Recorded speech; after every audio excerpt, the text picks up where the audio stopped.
ہم آپ کو کہتے ہیں السلام علیکم ورحمۃ اللہ وبرکاتہ۔ اللہ تعالیٰ نے زندگی میں یہ موقع دیتا ہے، موقعوں سے فائدہ اٹھانا چاہیے۔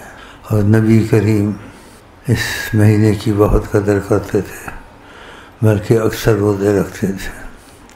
ان کو توفیق ہو تو کوشش کریں کہ پورے روزے شعبان کے رکھیں، یا کوئی رہ جائے تو کوئی بات نہیں، لیکن کوشش کریں، کیونکہ نبی کریم اس چیز کو بہت پسند کرتے تھے۔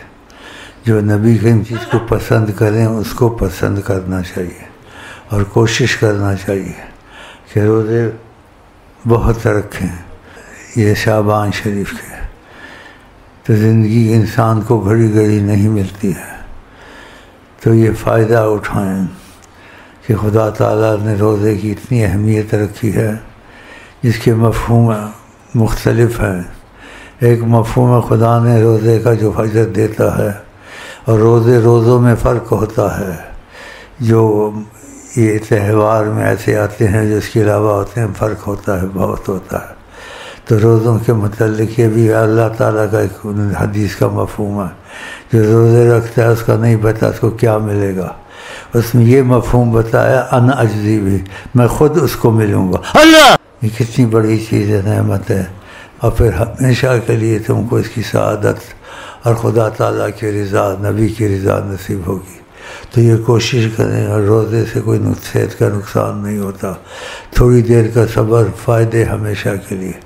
تو کوشش کریں دل سے کہ آپ روزے پورے رکھیں، کوئی رہ جائے تو اور بات ہے، لیکن آقا جی نے اس چیز کو بہت پسند کیا، خود رکھتے تھے۔ ان کے وقت میں اتنی سہولتیں نہیں تھیں، یہ ٹھنڈے پانی، یہ اے سی ہیں، یہ خوراکیں نہیں تھیں، یا کھجور مل جاتی تھی، یا یہ مل جاتا تھا، وہ بھی نہیں ملتی تھی۔ تو جو ان کے حالات زمانے میں تھے آپ کو سب کو پتہ ہے، اس میں بھی وہ اس میں کوشش کرتے تھے، رکھتے تھے۔ اب آپ کے وقت میں ایسی سہولتیں آ گئی ہیں کہ اتنی مشکل نہیں ہے، صحیح ہے نہیں صحیح؟